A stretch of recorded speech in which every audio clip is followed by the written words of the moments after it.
Bitcoin Group, the American original. For over the last 10 seconds, the sharpest Satoshis, the best Bitcoins, the hardest cryptocurrency talk.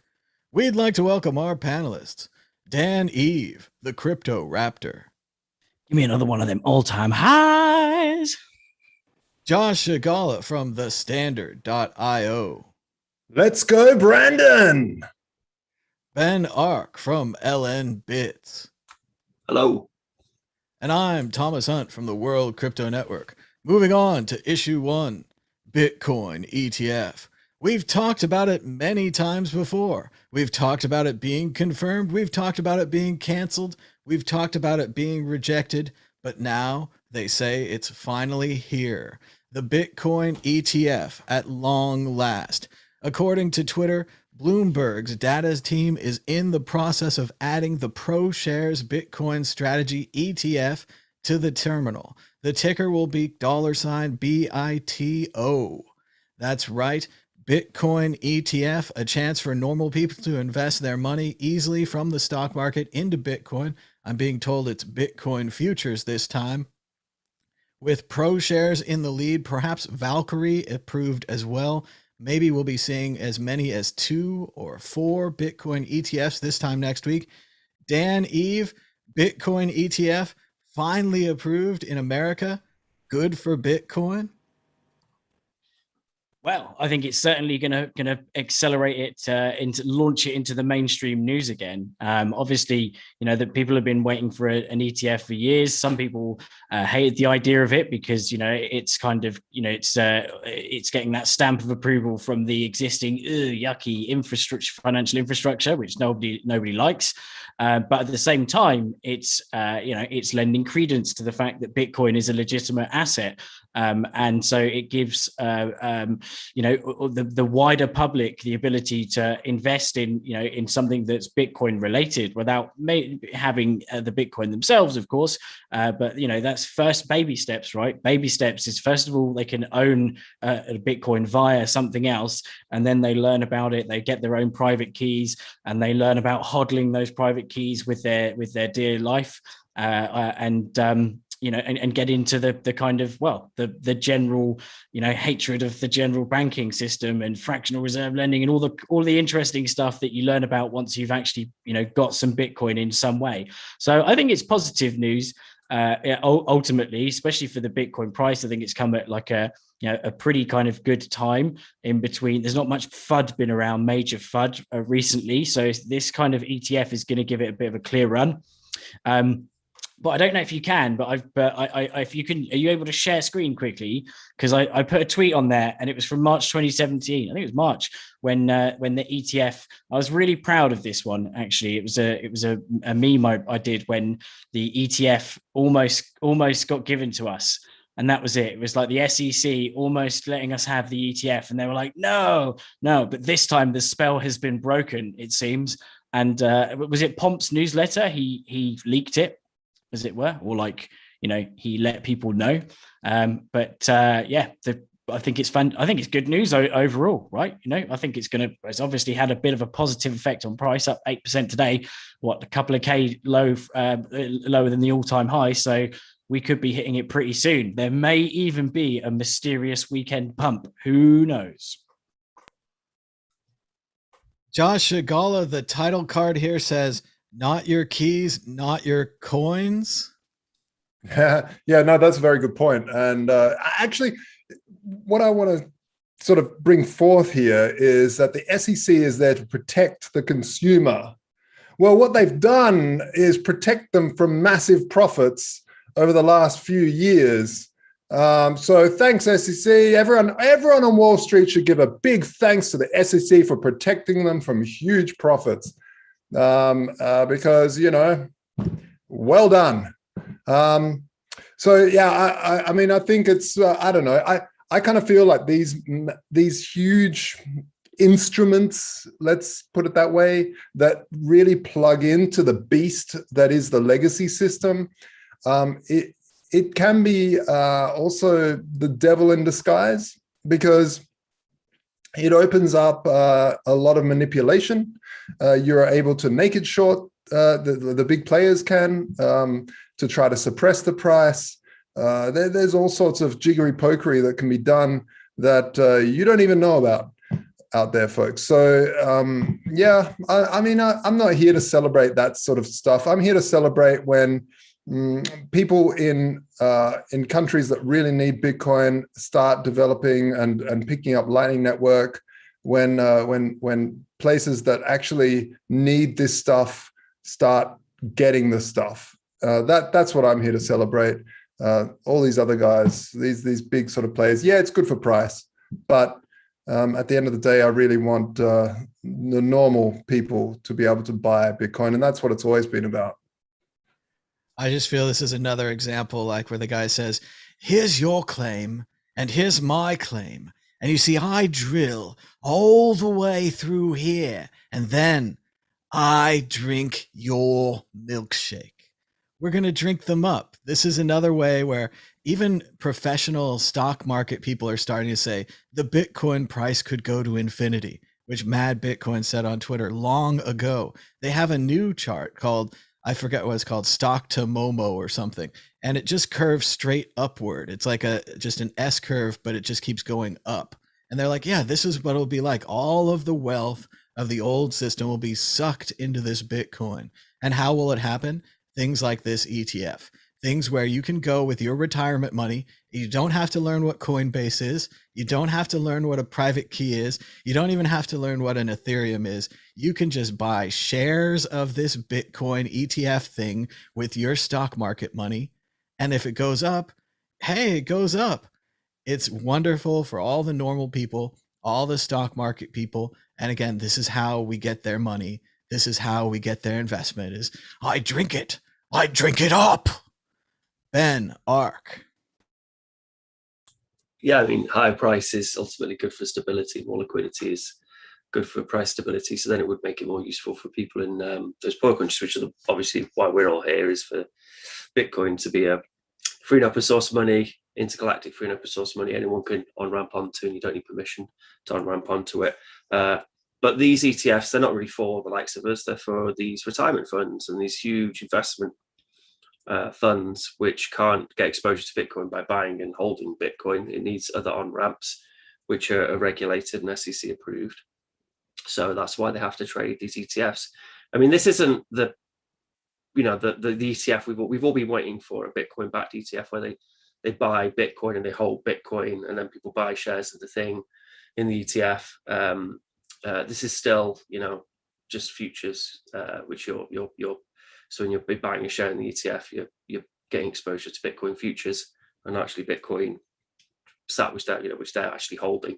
So it's not a full-on Bitcoin ETF, but it's definitely a step towards it, and important for those retirement funds and those big players in the financial markets to onboard into Bitcoin, which they're desperate to do and they want to do, but a lot of them aren't allowed to because they manage such huge funds for good reason. They have to have like regulatory oversight because they're managing people's pensions. But then in saying that, I suppose, look at 2008, they managed to screw it anyway. So yeah, it's good. It's good for those people to be able to on-ramp onto Bitcoin. It doesn't really matter for us because we can just buy Bitcoin and then hold our own keys, which is obviously the preferable way to do it. And I think ultimately it's also good for price because it's more liquidity, more stability, more investment, more exposure. And this is all at the time as well. A week ago where Bank of America gave a big green flag for Bitcoin and said it's going to be an important part of the future financial system. So yeah, very bullish, very good news. I agree with Ben. This isn't the Bitcoin ETF that everyone wants, but we do have to put it on a sliding scale. I think it was just last week we were talking about a faux Bitcoin ETF that was really made up of companies that were into Bitcoin, blockchain companies, mining companies, companies that hold Bitcoin. We were like, that's pretty close, right? Stock market people, you could speculate with that. Now we're getting Bitcoin futures, which is good, but not great. And then eventually, yeah, hopefully we'll get that real Bitcoin ETF where they actually hold it. Hopefully the ETF will have to buy it, and this will affect the market. So this ETF should have to buy it too, but we'll see how it goes. Moving on to the exit question. As Ben said, we've had so much great news about Bitcoin. Bank of America being in favor of it, JP Morgan, Diamond, that guy, all into it as well. Everyone into Bitcoin. And now an ETF.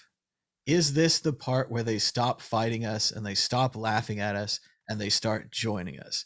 Dan, Eve, have we conquered the mainstream financial world? No, not yet. Not until like until they, you know, the banks start pulling a Tesla and being like, yo, we've got like 5 billion of Bitcoin on the books, you know, and they come out of the Bitcoin closet.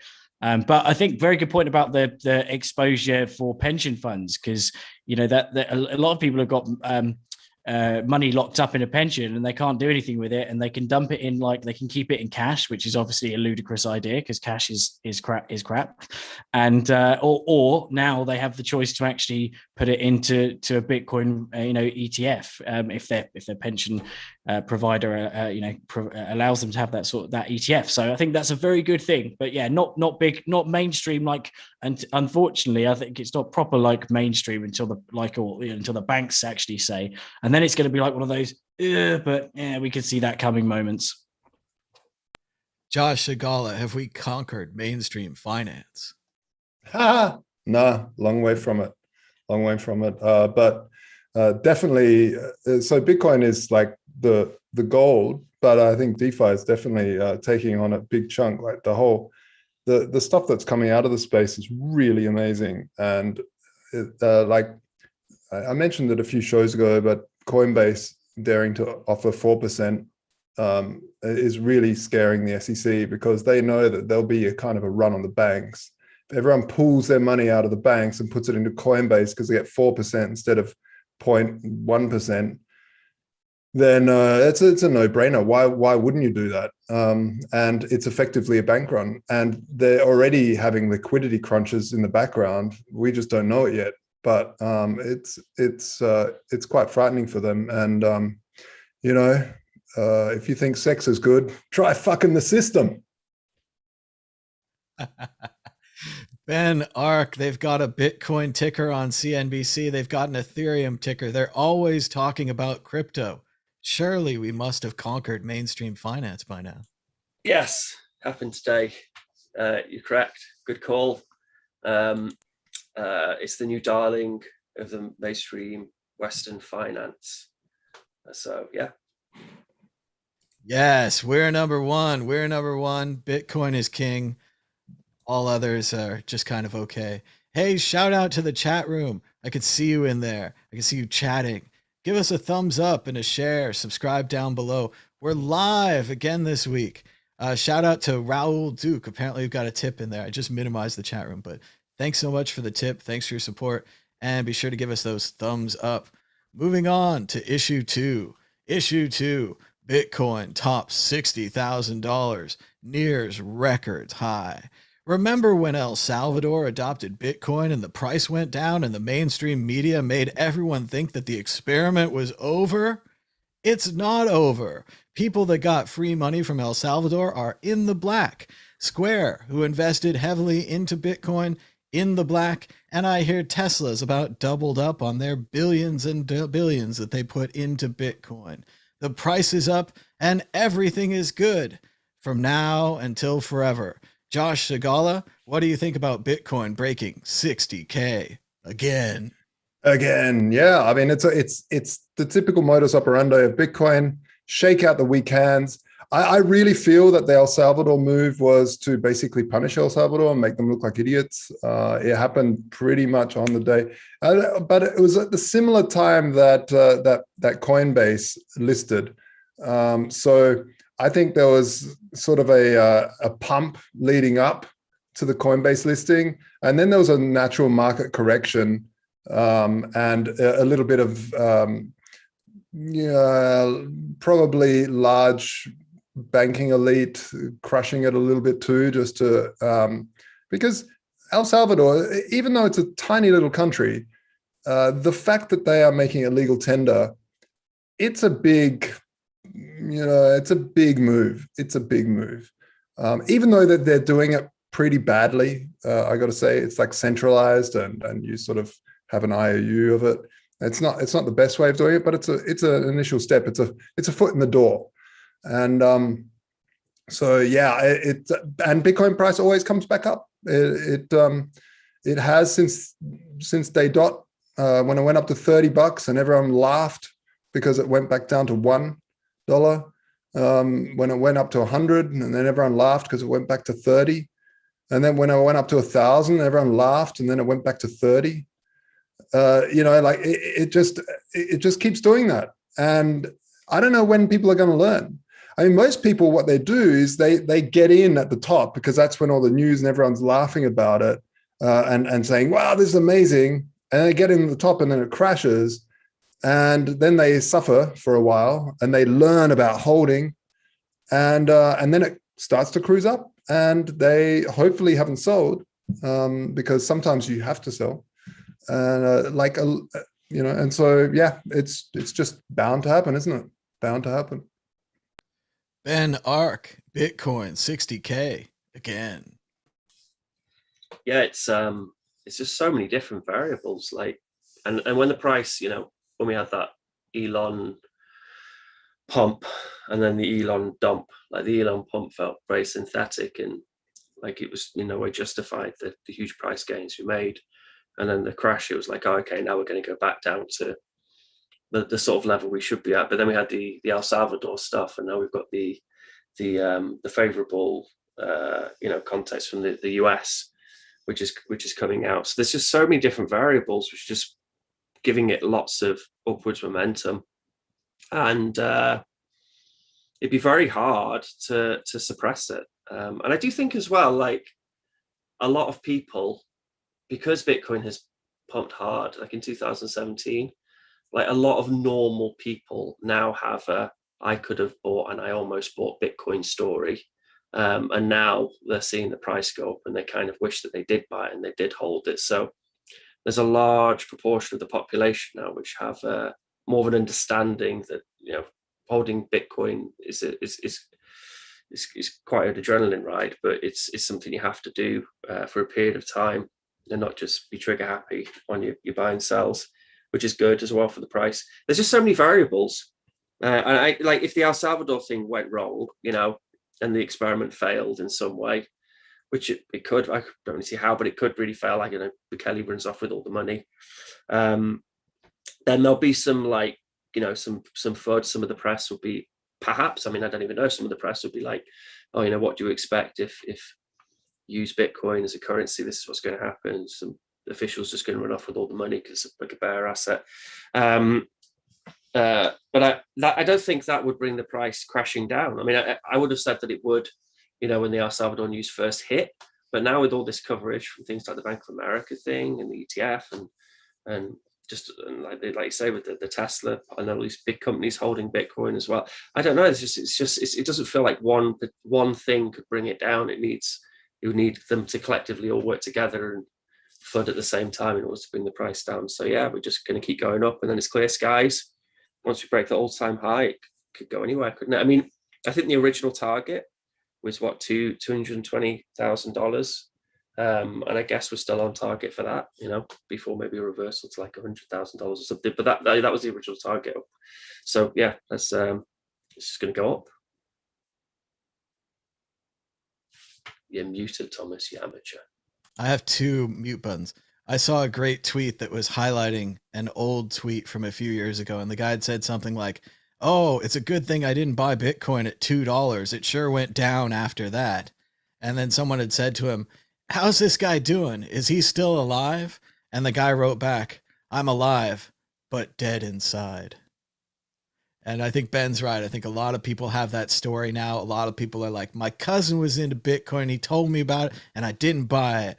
And they don't mean 2013 or 2010 or what we think of as early to Bitcoin. They're like, oh no, 2017, 2018. I mean, I heard about that early pandemic and then now late pandemic, you're saying it's 60K. It's crazy. It's madness. Speaking of madness, I've been able to locate the Bitcoin predictor ball, the source of all truth in our universe. This is the only predicting tool that you need to understand the Bitcoin market. So I heard that you captured the soul of Tone Vase and put it inside that little ball and you can shake it and get the price. There's a joke right there, and I'm not going to say it. I'm going to be nice. No, I hate that. The joke's right there. You're assuming he had a soul. But anyway, I know it's right there. How can you not? Like it's Zoom. But let's go down the line. Dan, Eve, higher or lower this time next week, and then you'll have to predict against the ball, the source of all truth. I'm going higher, and I'm going for a nice, sexy figure of 69K. Josh Agala, Dan's going with perhaps 69,420, the most popular number in all of Bitcoin. Hey, 69. I'll go with that too. That sounds hot. We've got a stack of 69s. Ben Ark, is it going to break that number? 69, sloppy 69. And now the ball. Will the price of Bitcoin break 69,000, which is a funny number, next week? Contemplate and ask again. Concentrate and ask again. The ball is mysterious and does not always deliver. That's a good ball. Still a chance to give us a thumbs up as we move on to the next issue. Check out the WCN Clips channel. We've got all kinds of great WCN clips. You could even subscribe. Miami Mayor creates Miami Coin. Bitcoin Mixer laundered over $300 million. All kinds of great stuff at WCN Clips. Check it out on YouTube, WCN Clips. Issue 3, Mark Cuban heralds Ethereum, Bitcoin. We always wish that Mark Cuban would get into Bitcoin back in the old days, back when it would have mattered, back when the head of the Dallas Mavericks and the famous Yahoo investor could have helped the fledgling cryptocurrency. But now Bitcoin's doing just fine, so Cuban has decided to help Ethereum, the upstart cryptocurrency and so-called enemy of Bitcoin. Cuban says, as an investment, I think Ethereum has the most upside. Bitcoin is better than gold. He also said that Dogecoin is a solid entry point to learn about cryptocurrency and shows how communities can impact markets. Sounds like fun. Ben Ark, Mark Cuban, the Dallas Mavericks, is finally with us. Buddy's an Ethereum fan. Is he right? Who is this doofus? I don't know who this doofus is. He's like an American guy. I read that article and I was like, who is this? He was like somebody you would speak to who's just found out about Bitcoin and Ethereum and things, and they just say all the wrong things. And I actually think the quote was that he said that Ethereum is better than gold. It wasn't Bitcoin. I think he said Ethereum. And he also said Ethereum is the best currency on the planet or something. And you're like, what are you talking about? And like you said, the Doge thing, he said he bought Doge with his son and they learned about cryptocurrency through Doge. Is a lunatic, this guy. He's an idiot. But whatever, like people, may on board. He did mention Bitcoin as well, which is good. Ethereum just continues to exist. And I don't know when will people stop using what's the price of those gas fees? It's like cigarettes, isn't it? What's that price point where people actually just stop smoking? Like, how expensive do you have to make it? Like, how expensive do you have to make these transactions on Ethereum for people just to stop using it? But whatever. Like, the guy's a doofus. I'm going to say he'll lose some money, but he probably won't. He'll probably make a fortune. He's probably right. There's probably more upside in Ethereum. But who cares? It's crap. We're all in Bitcoin.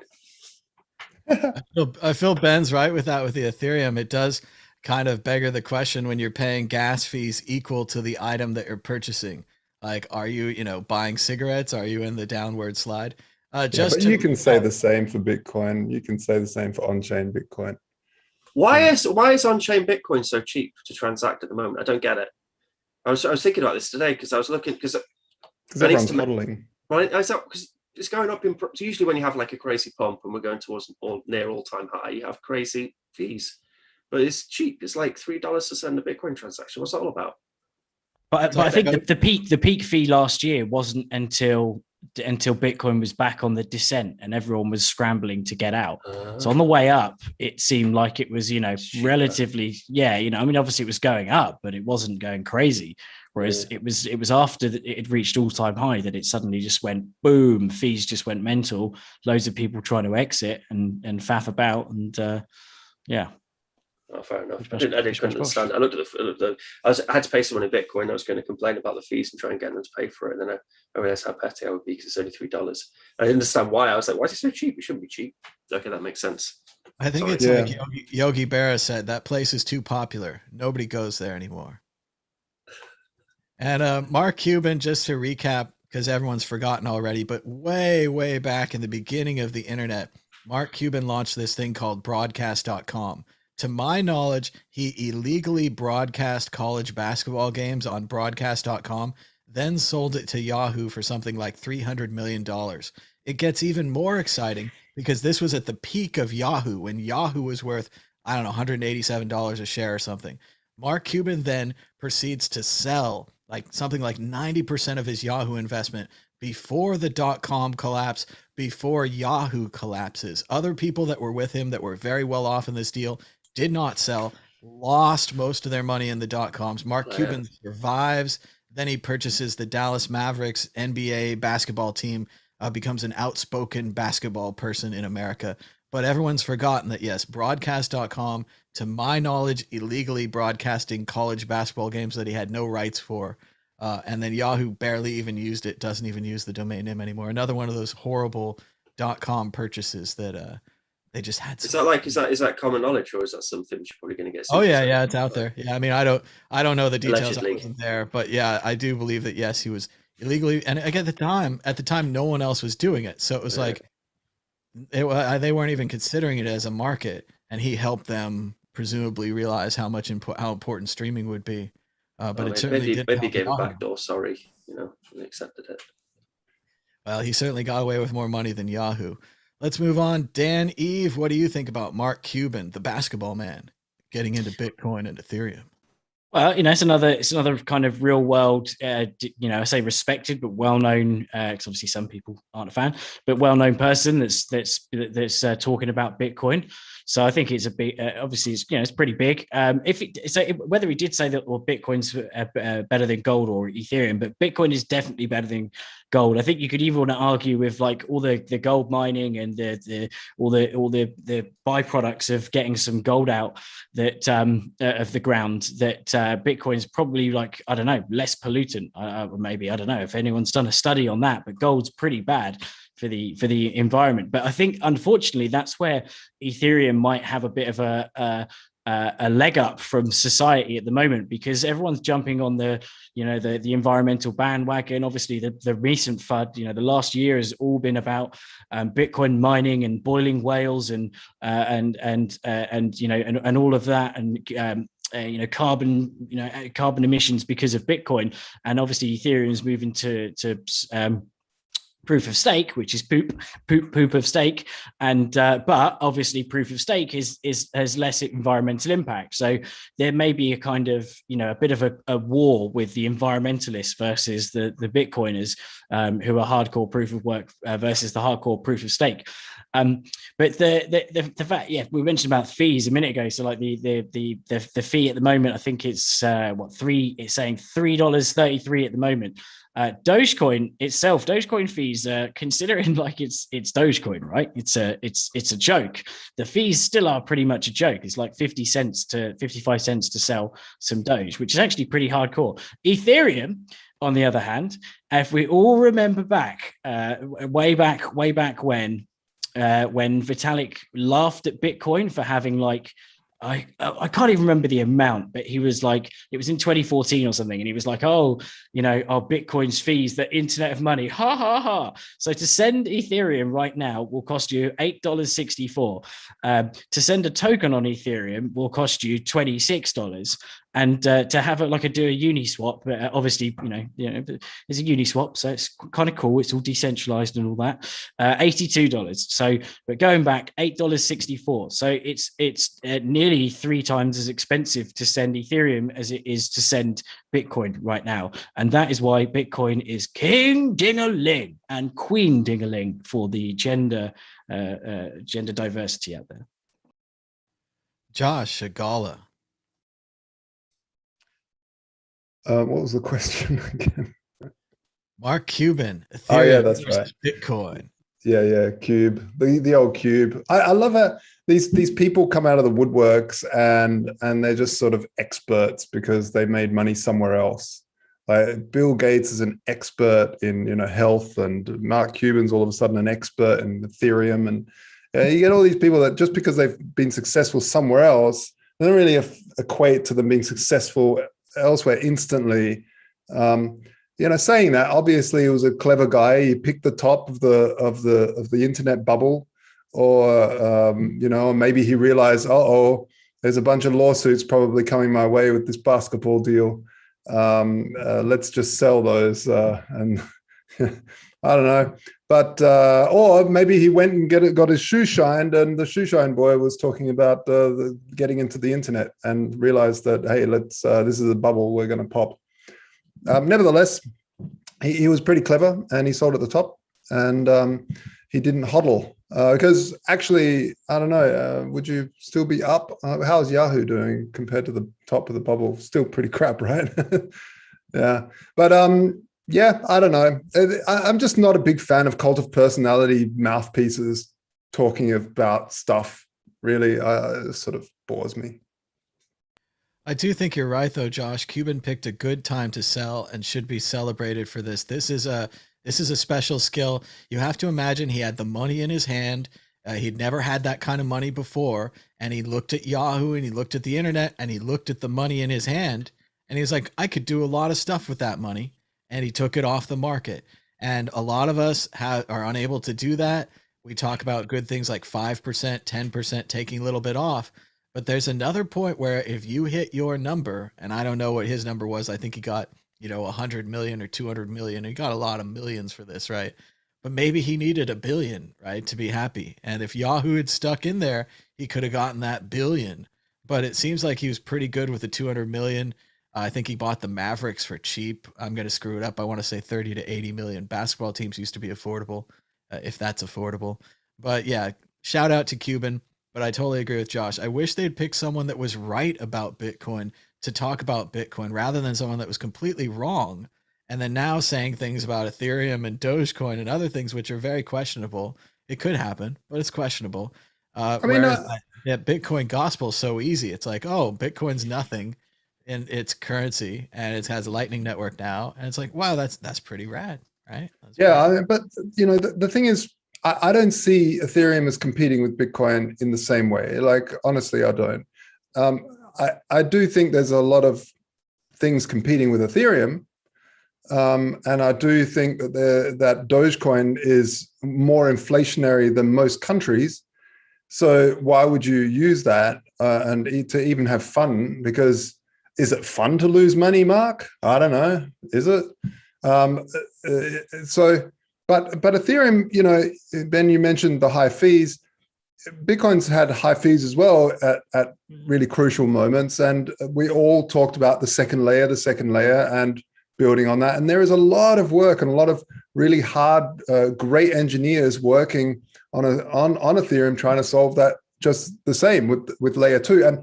And what I'm seeing is that people are looking at layer 2 and going back, people that were full on Bitcoin Cash people, but they're looking at layer 2 on Ethereum and going, oh, that makes sense now. And then coming back and going, Bitcoin BTC was right. Stick to the lower blocks and go with a second layer instead. And because now it makes sense that people are using Polygon-matic and some of these other layer 2 solutions on Bitcoin, on Ethereum. So there's a lot of work and a lot of engineering, a lot of hard engineering. And really, you can't really do some of the things you want to do on Bitcoin because its attack surface is very narrow. It's to do one thing: be good money, be solid, rare money. And the Lightning Network allows it to be then also currency. So it's good money, it's good currency. That's all it needs to be, and forevermore. That's the wonderful thing. But really, when it comes to building complex contracts that aren't controlled by anybody but the person that holds the keys, that's where Ethereum comes in. And for the same reason, I wouldn't talk about any of the other stuff that's trying to compete with Ethereum, because every year, every bubble, people go, Ethereum's gas prices oh, we're the Ethereum killer, EOS and all the rest. And then the bubble pops, the thing goes down, at the end of it, there's Ethereum still. And so it has its place and it's doing something else. And I just, I just want to put that out there because there are a lot of really hardworking people working on that protocol to do other stuff than base money is, and some would say that, yeah, but you can do base money on Ethereum too, but it's a very over-engineered version. And that's the beauty of Bitcoin and why it's so conservative, is that it just is doing that and it does it really, really securely and well. Yeah, I was taking a cheap dig there at Ethereum, which is quite easy to do. I was taking a cheap dig at it. Well, and I do agree with Josh. I don't think they don't really compare that well, but for whatever reason, the only category we have is cryptocurrencies, and we've put them both in there. And every time, what they're really competing for is market share of mentions on television, right? People are going to talk about Bitcoin or they're going to talk about Ethereum, depending on the story, sometimes both. And I think that's where the real competition is this popularity contest, which goes on forever. And we also have to keep an eye out because Ethereum has changed their structure recently. I don't know how it's going to turn out, but they are burning fees now. So they might not be so inflationary. They might actually even be deflationary, depending on how much Ethereum they're burning. So the idea of holding it is a little different now. The network's a little older. It's not vaporware anymore. But then, of course, if we'd bought it when it was vaporware, oh, well, that would have been great too. But let's move on to the exit question bonus issue. Surprise to our panelists, but I know they're ready for it because no one cares. Coinbase has stolen so many people's business strategies over the years, whether it was Cryptsy with the hundreds of altcoins or DeFi and lending and other exchanges with providing that liquidity so that you could have margin, and then now loaning. What now? OpenSea, the popular NFT platform, recently lost their man open source Nate or something like that because he was allegedly front running the NFT market. And now he works at Coinbase. Coinbase is launching a brand new NFT platform. They're not too late. They're just after Binance. They're just after OpenSea. They're just after Rarible and Foundation and Wax and a dozen other projects. But Coinbase is here to solve the problem. Dan, Eve, will Coinbase's latest attempt to copy someone else's business finally bring them happiness? Will Coinbase's NFT platform be a success? Well, at one point they reached the number one spot for a while when the coin ticker was launched. So it did reach some popularity. I'm not sure how many people are using it now as an app, but they've got a big, wide user base. So they've definitely got the market share, right? The first step is getting people in through the doors. The second step is shilling them a product. So it's easy once you've got a huge market share to start to copy someone's project and oh, nice mug. To copy someone's project. And I think they've got the user base for it. Going back very quickly because I like to trip back a bit, but so that Vitalik quote was actually so that in 2014, so we said the Internet of Money should not cost 5 cents per transaction. It's kind of absurd. So although obviously Bitcoin transactions have gone up a little bit since then, I just checked a few seconds ago, and 144 Kwai would give you a transaction fee of $10.44, which is 208 times that 5 cents that he spoke of in 2014. So obviously, things inflate over time. Obviously, fees do a bit, but Bitcoin's still killing the fee structure there, I think, at the moment for straight money. Hard money sending. I think it was just a really deep joke. Vitalik was being facetious. He should be like, the internet should not cost 5 cents a transaction. It should be more like $50 or $100. Josh Shigala, Coinbase and NFTs. Will this finally be the platform that satisfies Brian Armstrong, or will he be doing Bitcoin ATMs next?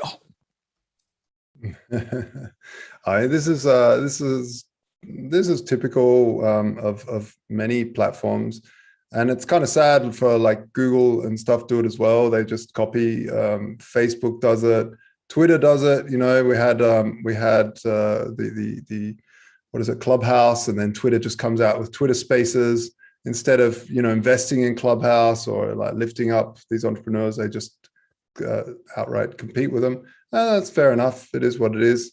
But people will have their place. And the thing is I'm just not sure about the technology behind their NFT system. So the trouble with all NFT systems that I see right now is that it's super centralized. If OpenSea was to go down, you wouldn't see your images anymore.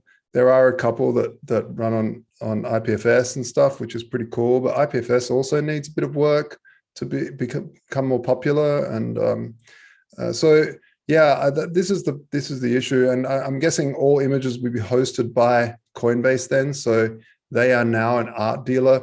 And it's weird, like, eBay never really took on Christie's. They were their own thing, and Christie's you could say that they're competing, but Christie's was very specialized on high-end proper art and verifying it and doing their thing. And so I think it's kind of strange for Coinbase to just jump in and think that they're art specialists as well now. And this was something that OpenSea really focused on. They were there, and same with Wax. They focus more on the gaming side of things. Well, let's see what happens. It's a free market. Let the games begin. I think eBay is another business model Coinbase could look at. Also, telecommunications. Why not become a phone company? Why not get your phone service through Coinbase? Nobody else is doing it. And it's a great point, Josh, that Coinbase will be hosting all the images. So when Coinbase goes down, like we know happens every time Bitcoin goes up, all your images will be down too. You won't even be able to right click and save your JPEGs. Ben, ARK, Coinbase, and NFTs, it's like chocolate and milk. It's a match made in heaven. This is the last business model they'll ever have. It's a good point on Christie's only supporting high-end artwork, such as, of course, Curio cards. Was it Christie's? It was Christie's, wasn't it? They were on. Now also in Sotheby's as well. Wow, that's incredible. So everyone's getting in the NFT game. Why wouldn't Coinbase get in the NFT game? And actually, I will say that a lot of people stick with the service which they're used to. So people who register with Coinbase and they didn't have a shitty experience, they'll just stick with it, and that'll be the trading platform they use. And actually, when I was a youngster, I had a few jobs working for a couple of local banks, and both of them during my induction said that I think there's a statistic that someone's more likely to get divorced than leave their bank, aka customer service could be pretty shitty, and people generally stick with their bank just because it's a pain in the ass to move stuff, and it's a little confusing. You have to, in the case of an exchange, you have to then go through doing all the KYC stuff and whatever else, and so you stick with the service which So there's all these Coinbase customers who haven't got exposure to NFTs because they don't trust something like those other places you said before, which I can't remember the names of because I have no idea about NFTs. And now they'll be able to buy NFTs and use NFTs. But it's an absolute cracker of a point that Coinbase does always go down every time the Bitcoin price breaks that all-time high. So they're going to have to stop that because people then won't be able to see the pictures of whatever rare Pepes or whatever, or Curio cards on Coinbase if that happens. So that would be a shame. But yeah, I think it's giving Coinbase customers a little bit of exposure to NFTs. Everyone else seems to be getting on it. So why not? I think it really shows like a lack of, like this is the point that Thomas was saying, is that it's a lack of creativity on Coinbase's part, because NFTs have such a broad spectrum of use cases, and linking it to art is one use case, and it's a wacky use case too. It's a very, very strange use case, and we'll see if it long-term holds up, because it's still a major experiment. But there could have been other ways that Coinbase used NFTs, and they should be innovating. They should have an innovation arm. Google used to allow people, I don't know, sure if they still do, but like one day, was it a full day? I don't know, or half a day a week. 20% time is a day a week. 20%. It was a day a week to like work on their own project and build something cool. And this is where innovation came from in the beginning. But that would be cool, because I'm sure a lot of the employees at Coinbase are thinking up really cool ideas, but can't because they're too busy reporting everyone to the IRS. I'm also curious to see what kind of art Coinbase puts their stamp on. Remember, this is the company that said they are not political and that they would fire any employees that wanted to discuss the race issue that was going on in the United States about a year ago. Are they going to be banning nudity? Are they going to be banning political art? How are they going to judge these works? Is it like a Disneyland style process? Are they going to have approval?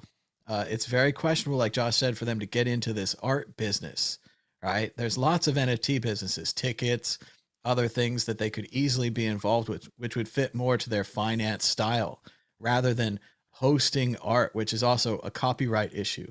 What if you don't own that art? What if you're selling it? What if you sold it, you took the money and it's gone? The same way Coinbase helped other companies launder their funds after the fact because they didn't know. So it's very interesting. Like Ben was saying, people don't switch their banks. Back when I was at Purse, we had a Bitcoin ATM and we kind of surveyed the people that were using it. Most people kept their Bitcoin in, wait for it, local Bitcoins. That's right, local Bitcoins wallet. They had no idea there were other Bitcoin wallets. They didn't know about hardware wallets, paper wallets, phone wallets, web wallets. They knew about local Bitcoins wallet and they weren't moving. So Ben does have a good point with Coinbase. Perhaps people are waiting on there for an NFT offering and they'll be excited to buy it, just like the Binance one. And it's just curious. Once again, I just think Coinbase doesn't work with the community. They could have done a deal with OpenSea, who's also a billion-dollar company. They could have worked something out. They could have listed the NFTs. They could have picked one of the smaller markets and helped propel them up. They could have done an investment in them as well. But Coinbase is a lot more like Apple in this way, where Apple keeps going after these programs that help you, that minimize the windows or a program that darkens the screen. And they just copy it and they run the program out of business. So it's very strange. Thanks to everybody for giving us a thumbs up. Let's keep that going. And we're moving on to issue 4. Issue 4, Ted Cruz, Greg Abbott, and the magical thinking about Bitcoin's ability to fix Texas's energy grid. We like to say that Bitcoin fixes everything. Well, maybe not this thing. Senator Ted Cruz from Texas is saying that Bitcoin miners would help fix their unregulated and disastrous energy grid by having power that you could turn on and turn off at the drop of a hat. Cruz is obviously not paying attention to the amount of money that Bitcoin miners make and that they would want to be paid during that time that the power is off. And it's curious to see how adding more power-hungry hardware would fix an already broken and decentralized, distributed, and broken energy system that they have in Texas. Let's see, Ben Ark, I guess, or we're going back to Dan. Let's go to Ben Ark. What do you think about Texas's plan to fix their energy grid with power-hungry Bitcoin miners? Yeah, the harnessing excess energy or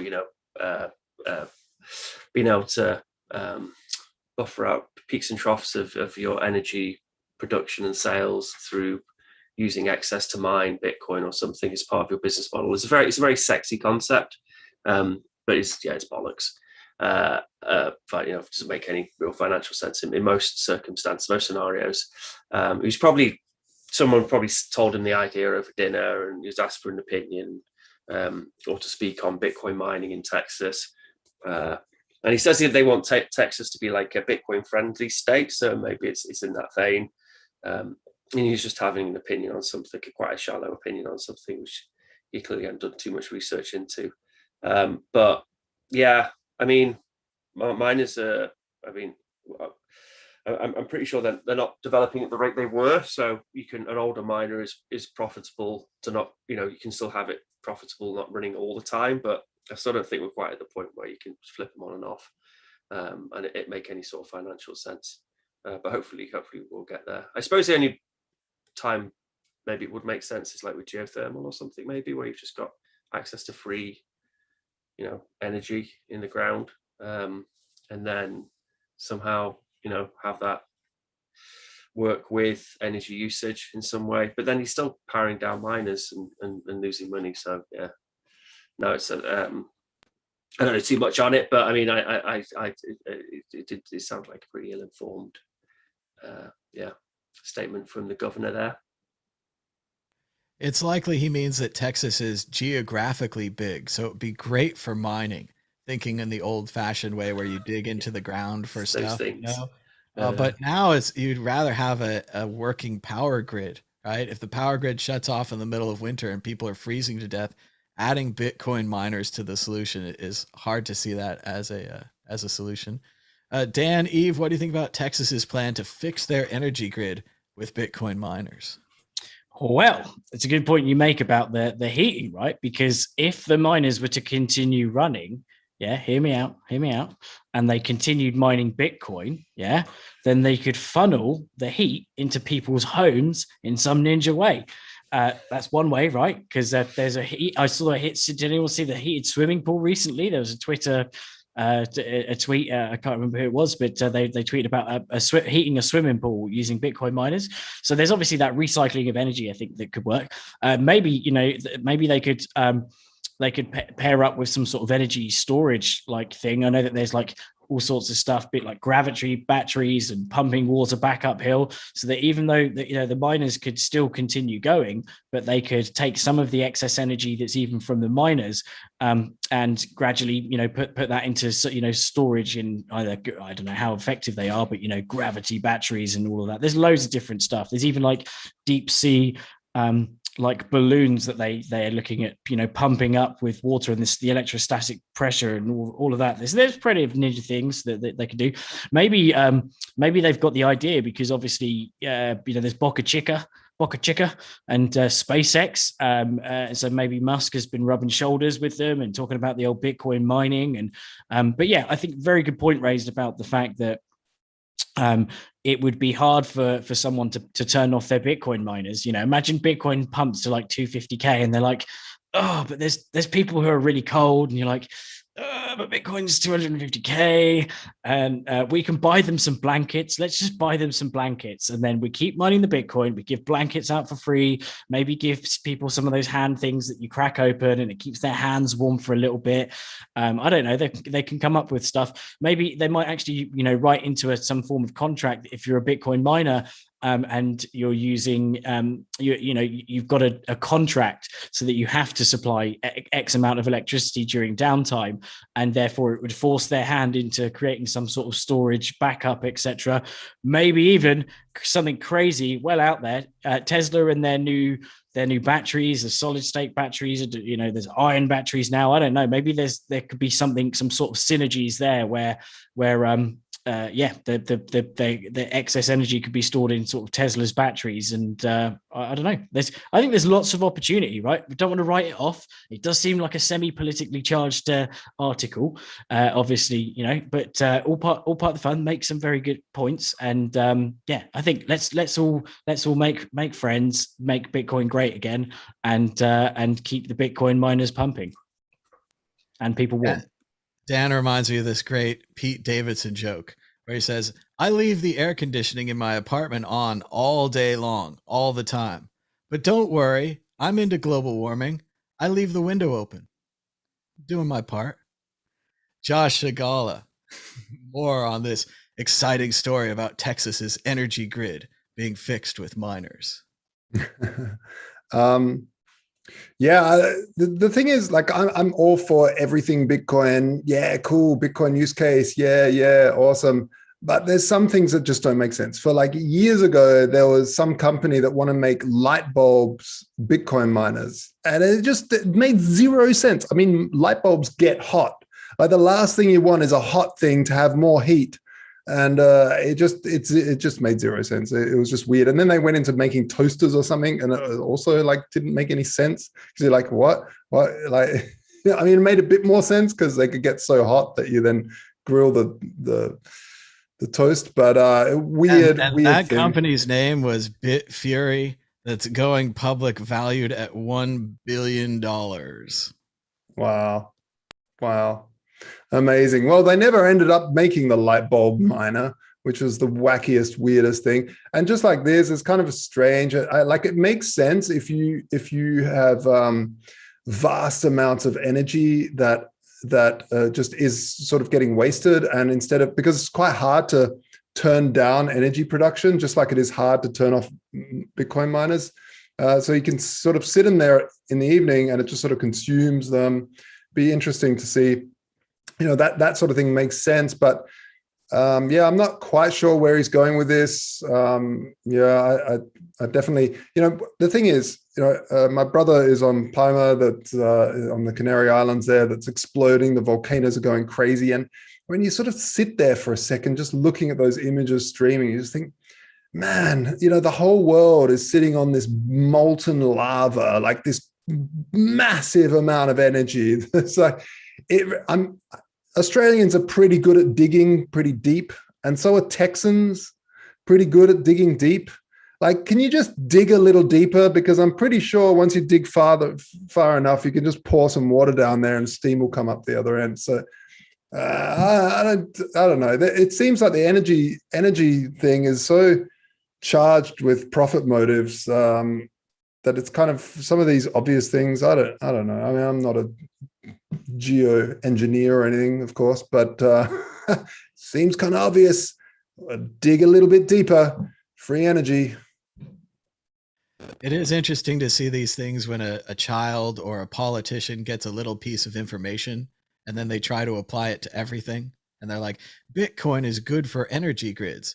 Therefore, it'll fix our deregulated, unconnected mess of an energy grid. And just, not political here, but in a scientific fact, the Texas energy grid is not connected to the rest of the United States. They have their own energy grid. And within that energy grid, it's all deregulated. So each one's running like a different kind of power, and they're not sharing it and they're not connected. And that's the problem, right? No amount of Bitcoin miners is ever going to fix that. You need a connected energy grid. You especially need something that can get power from the outside and send power to the outside when you don't need it. And these are very large issues that are going to take a lot of money to solve. And Texas doesn't want to spend that money. If we look at the power crisis that they had during the winter a little while ago, that was because these companies didn't invest in the winterization procedures needed to withstand a very bad winter, because they're like, that probably won't happen. And we'll make tons more money if we don't buy those winterization procedures, which is, again, why you don't want to have a deregulated, for the most profit energy grid. This is the thing that runs your hospitals. It runs your heaters and your coolers. It's very important. And again, the idea that Bitcoin is good for some energy grids, like we say all the time, how hydroelectric dams, perhaps that geothermal plant they're trying to build in El Salvador, places where you have infinite energy. And at these hydro dams, their batteries get full. You have limited batteries, infinite energy. That's where Bitcoin miners can help an energy grid. Not when you have deregulation and a complete nightmare. That's a whole nother issue.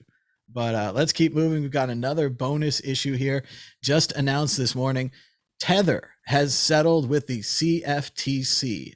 It seems like the end of an era for Tether FUD and the beginnings of a new era of growth. We don't seem to have the details on if they had to pay or that kind of thing. Settlement does imply payment and admission of wrongs. It seems like Tether, their reserves, their tokens were not fully backed at all times. The reserves were not all in cash and all in a bank account titled in Tether's name at all times.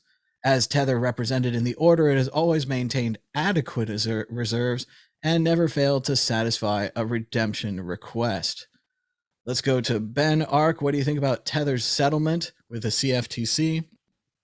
Were we right all along? Does it matter? And is this just great for Bitcoin going forward? Because another one of the potential problems. Yeah. And we were talking about it the other week, weren't we? Yeah, I mean, it's funny because you got the press release from Tether then, and they were saying that it was always backed. So they're saying like the opposite. No, they say it was. CFTC, yeah, they say it was not always backed. Yeah, that's the CFTC. For the public, the public Tether always said they were backed. They were like, of course it's backed. Like, yeah, but in the Tether, got the screenshot of a bank account.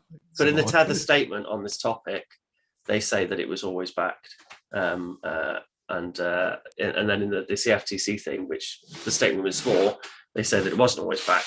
But yeah, no, as others said on the channel last time we spoke about Tether, Bitcoin has gone up in so much, and they held an amount of it in Bitcoin. So they're fine. They're very liquid. Cftc doesn't have to panic and worry.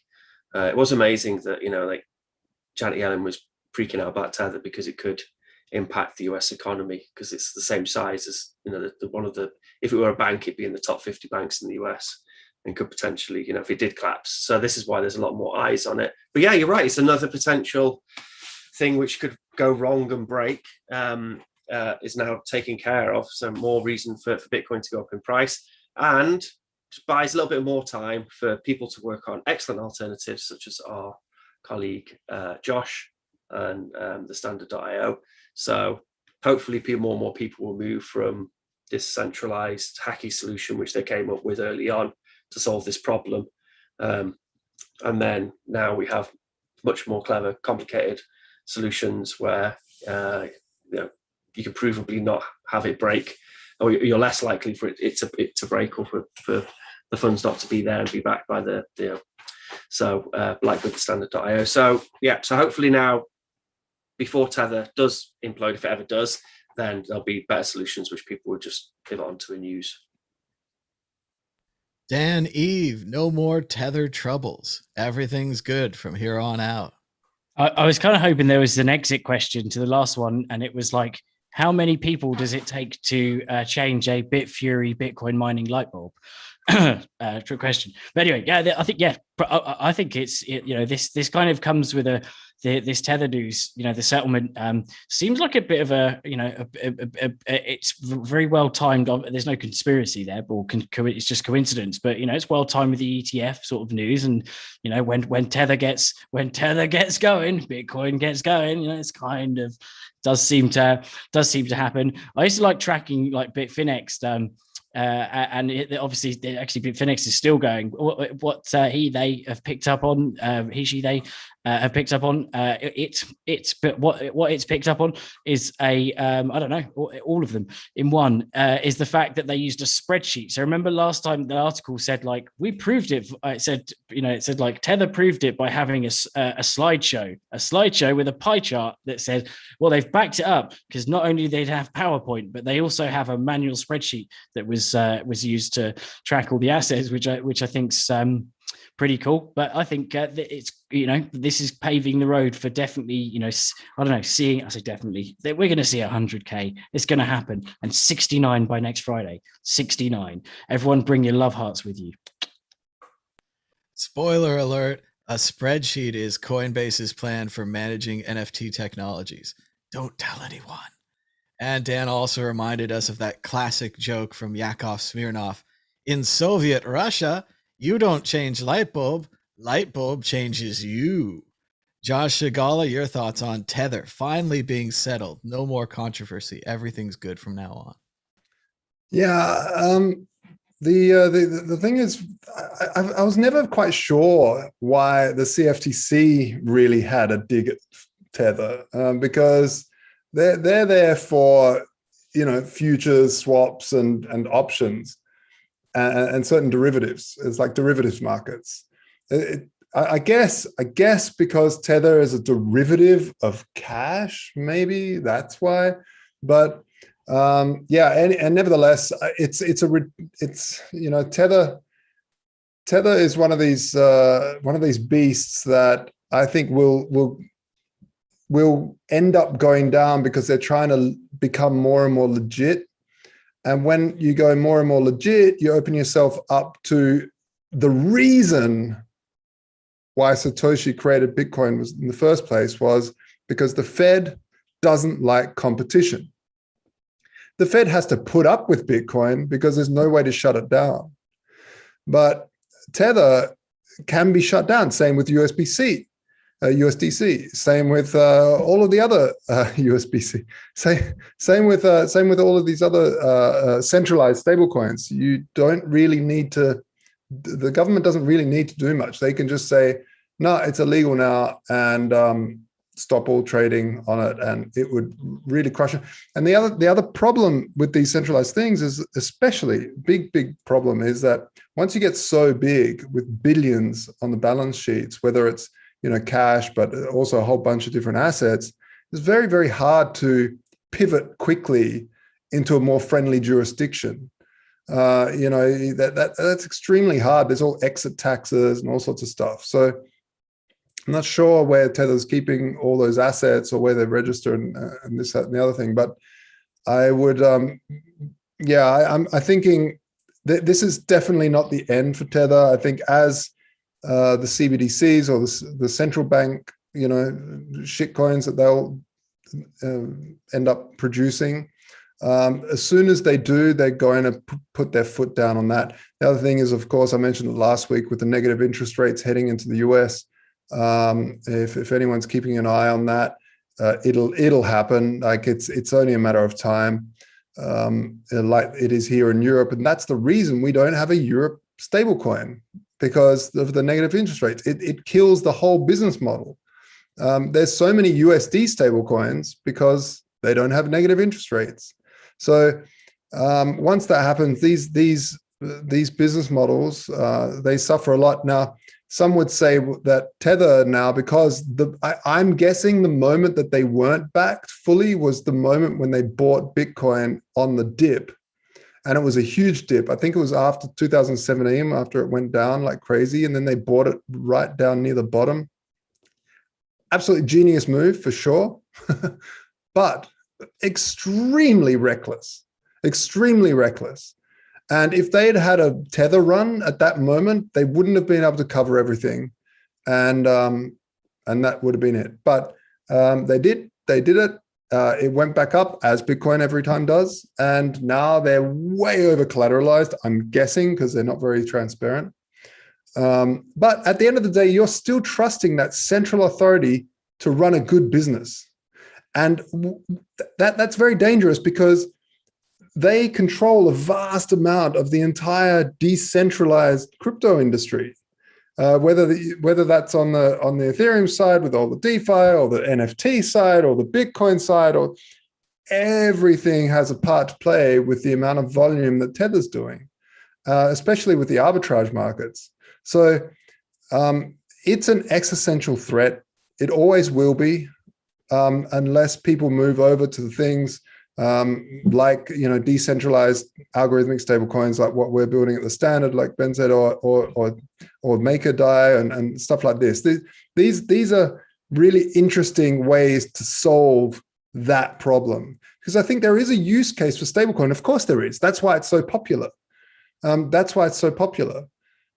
So it's something that the markets need to head towards, and I'm hoping that there's enough people that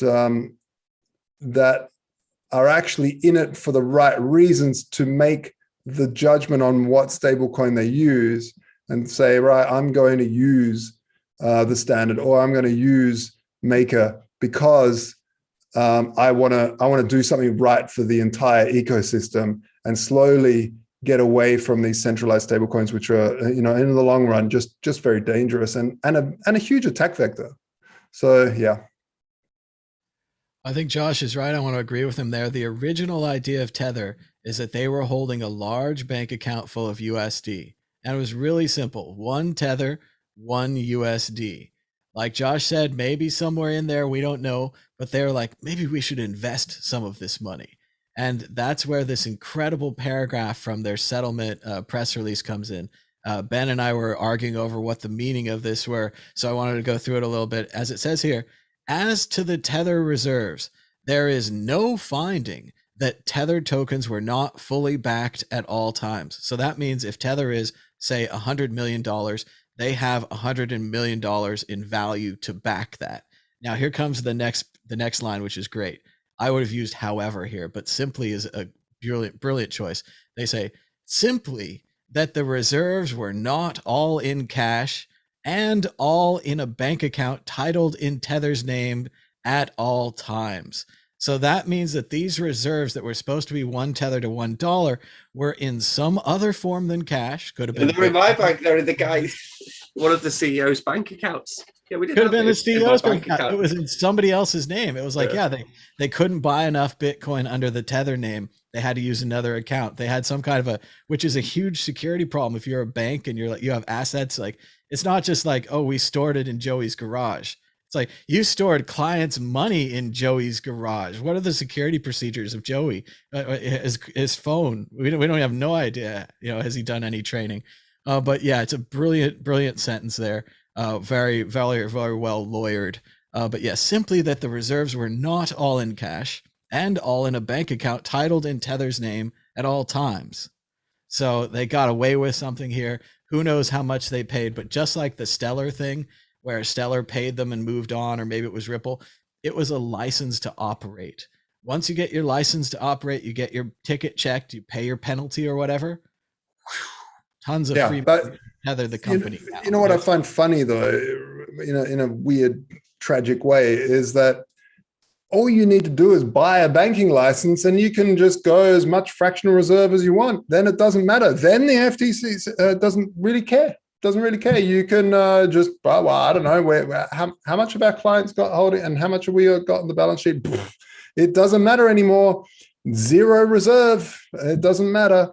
So it's weird. It's weird that mainstream banks can go into as much fractional reserve. I don't think there's a limit anymore, in fact, in the US. And yet, they'll go after. So it's just a strange world. I'm not saying that they shouldn't, but let's maybe the FTC should have a look at normal banks. It's just like Dogbert said about diplomatic immunity. It's a license to kill and steal. There's an infinite amount of cash at the Federal Reserve. All right, I think we're running out of time today. We're going to head towards predictions or story of the week. Dan, Eve, are you ready with a prediction or a story of the week? No, he says he's not ready. Let's go to Josh Segala. You're ready. You always got something to report on the standard. Well, Dan thinks. Yeah, actually, we've got some big giveaways coming up soon. So a lot of Apple products and stuff to join the whitelist and this. So keep an eye on there. But we've got 5 tickets to give away to the big conference that's happening in Moscow called Blockchain Life. And so if you're around that area, it doesn't include flights or accommodation, but they are the tickets. And we got them to give away to you. So all you have to check out the Twitter on thestandard.io and you'll see the details there. It's going to be like ticket after ticket. Come and grab them. It's going to be a really great conference.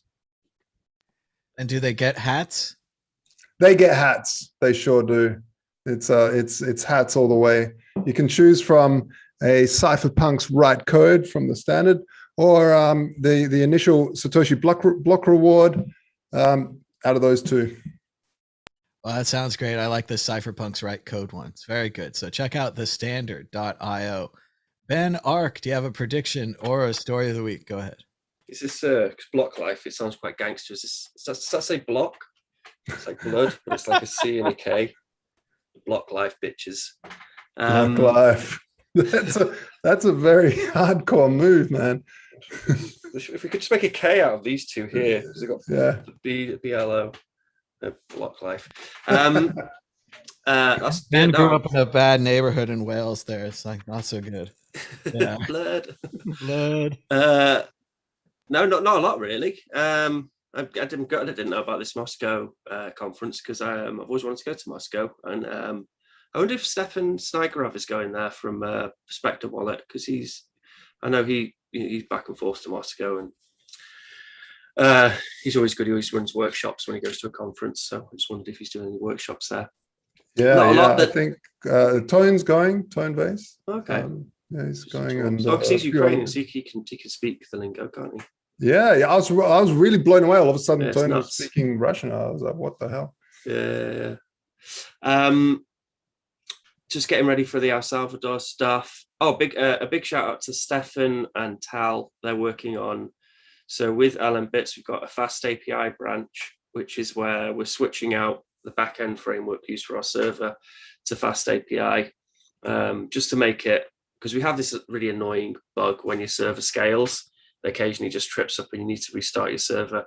And it's even to the point where people have written little scripts to because it only takes a second to restart the servers. But by switching to fast API, it'll get rid of that bug, it'll squish it. And we may even be able to come out beta as well. But anyway, I've been watching the commits going in on that branch. from Stefan and Tal, and it's amazing how much work they've been doing on it. So a huge shout out to them. And then hopefully that'll be done soon in the next couple of weeks. And then I'll switch .com across to it, and we'll do some testing on there, and then hopefully other people will be able to migrate across to it. So that's going on in the background, and then looking forward to the El Salvador conference. We got a couple, if anyone's going to that conference, by the way, there's a couple of good Telegram groups. There's one because we're having a big hack space. Like a third of the conference is going to be like workshops and hacking stuff. Nice. And we've got a couple of Telegram groups for that. So, we probably get to those via the Adopting Bitcoin website, but they're well worth joining. So yeah, just feeling very bullish. We're all enjoying the nice FOMO-y atmosphere, that frothy FOMO-y atmosphere, and some good stuff coming up too. Hopefully it won't get kidnapped by MS-13. Could do. So, but yeah, just looking forward to all that stuff which is on the horizon.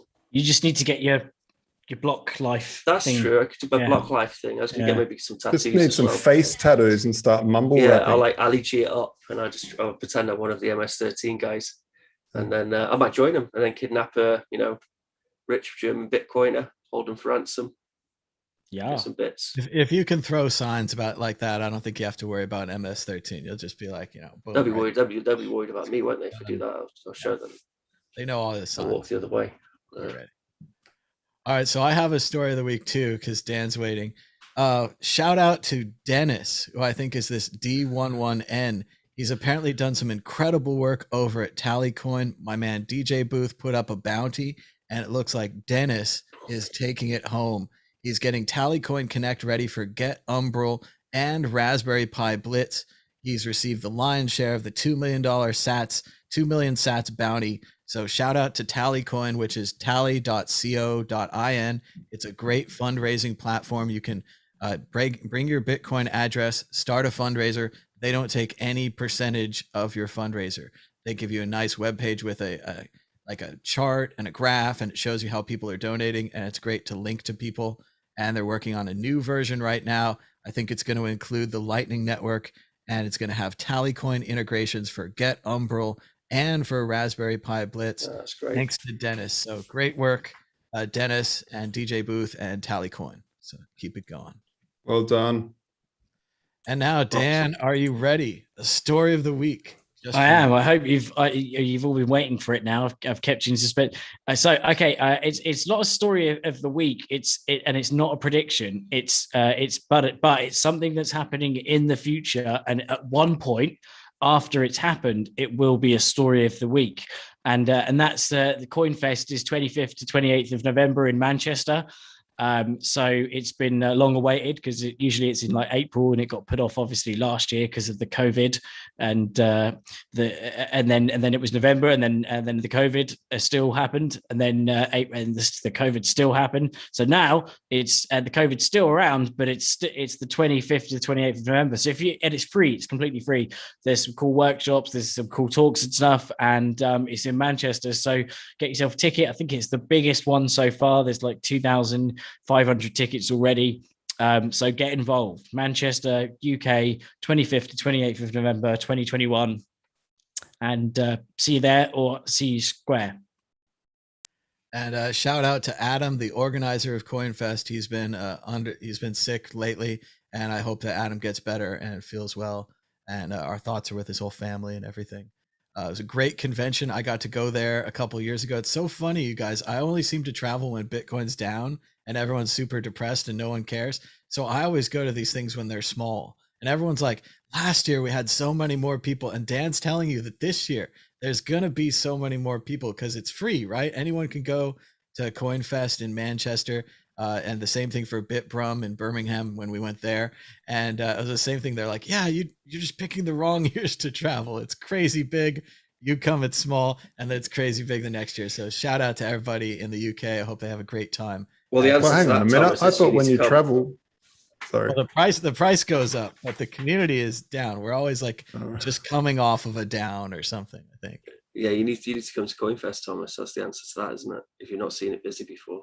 Well, I'd like to, but unfortunately, it's timed right up with American Thanksgiving, so it's really Ah, hard to get. It's one of the big holidays, Christmas and you and your Thanksgiving, Thanksgiving. and then the tighter it gets, you're like, well, I guess I'll just stay home.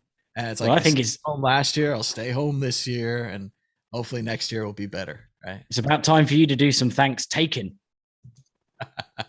We're doing all right. We're doing all right. But yeah, the price of Bitcoin right now, refresh the webpage. Oh, it's down a little bit. $61,838. Ethereum's at 3,864. So up Nice. 7% in the last 24 hours. Ethereum up 2.5%. Bitcoin up 14% over the last 7 days. Ethereum up 8%. So incredible time for cryptocurrency. You probably think you're the smartest person alive. You made an investment last week and you're the greatest.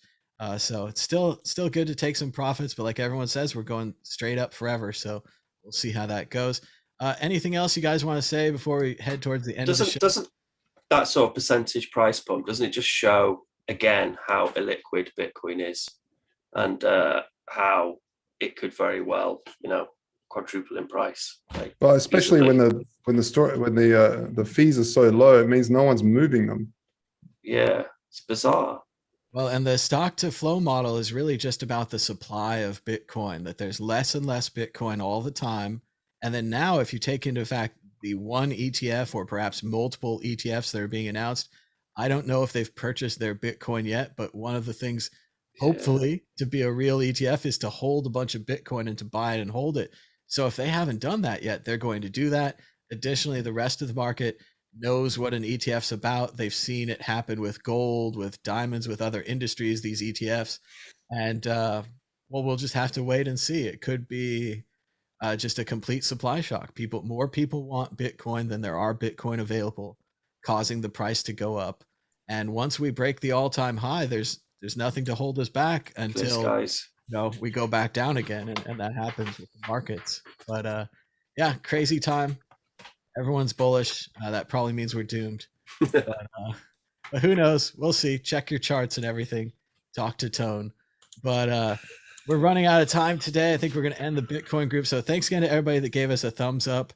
Still a chance to subscribe to this show, maybe post it on your Twitter, all those kind of things. This is episode 279, or almost to 300. And we've also still been replaying some of the old Bitcoin group episodes. So check those out on the World Crypto Network. Those have never been on WCN before. It's before I used to, when the Bitcoin group had its own channel. Also, check out Ben's work. Ben, tell the people about what you built. It's a Lightning Network POS. That means point of sale. That's where you buy and sell something at a store. And how does this work, Ben? You built this thing and you built a how-to video right here on the World. Oh yeah, I did. I don't think it's the best quality one. I mean, it's all right. It's like a workshop tutorial thing, but they take a long time, these videos. So it's like a quick overview of how to build like the sort of hacky version. But then I've also got like a nice laser cut version where I laser cut some acrylic cases out. One behind you there, right? No, they're not. These are all like this is our R&D, the R&D shelf up here. I actually ended up giving them away in Parallel Polis because I've got the acrylic, so I can just make some more. I was going to make up a whole bunch for the El Salvador and also for CoinFest as well. We'll be running the workshop there. So I need to probably do some follow-up tutorials on the LNURL POS thing. But yeah, check that out on the World Crypto Network. It's I put a workshop, a tutorial on there on Sunday, I think, or Monday. It seems to be like well received, but I think it could be better. So I might do like another follow-up one. Well, I think it's fantastic, Ben. I love your work with the Lightning Network and LN Bits and all the stuff that's happening, Fiat Jeff, everybody else that's involved. It's just great stuff, great open source software. And it's the kind of thing where it's just going to sneak up on you. And then pretty soon some big store will start adopting Lightning Network with LNURL and stuff like this. It's going to quietly happen. So yeah, it's fun stuff. All right. We're going to end the show. We just like talking. So all right. Until next time, bye.